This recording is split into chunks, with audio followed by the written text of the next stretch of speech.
तुमचं स्वागत आहे माझ्या यूट्यूब चॅनलवर। आज मी तुम्हाला साडीपासून ड्रेस शिवलेला तो दाखवणार आहे। हा बघा, हा साडीचा ड्रेस आहे आणि हा पदर होता त्याला, या साडीला तो पदर बघा मी ओढणी केली आहे त्याची आणि ही लेस लावलेली आहे ओढणीला पूर्ण। आणि हा बघा वी नेक दिलाय, वी नेक देऊन ही बॉर्डर लावली आहे। आणि हे बघा हात बघा, ह्याला कमी पडत होते म्हणून मी हे बघा ह्याला डिझाईन केली आहे। नेट थोडंसं ओढणीचं कापून मी इथे जॉईन केलंय आणि हा कापड लावलाय इथे, हे बघा, म्हणून डिझाईन पण झाली ही एक। आणि मी पाठी बघा गोल गळा दिलाय। ड्रेस बघा किती व्यवस्थित फिटिंगला वगैरे व्यवस्थित आहे एकदम। इथे पण शोल्डर वगैरे बघा व्यवस्थित आहे।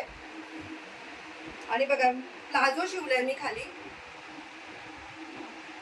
आणि हात मी अस्तर पण घातलेलं आहे। आणि हे बघा किती छान वाटतोय हा ड्रेस। जर तुम्हाला तुमच्याकडे अशा जुन्या साड्या असतील तर तुम्ही असा ड्रेस वगैरे शिवू शकता। जर तुम्हाला माझी व्हिडिओ आवडली असेल तर लाईक करा, कमेंट करा, शेअर करा, सबस्क्राईब करा आणि बेल आयकॉन ऑन करायला विसरू नका।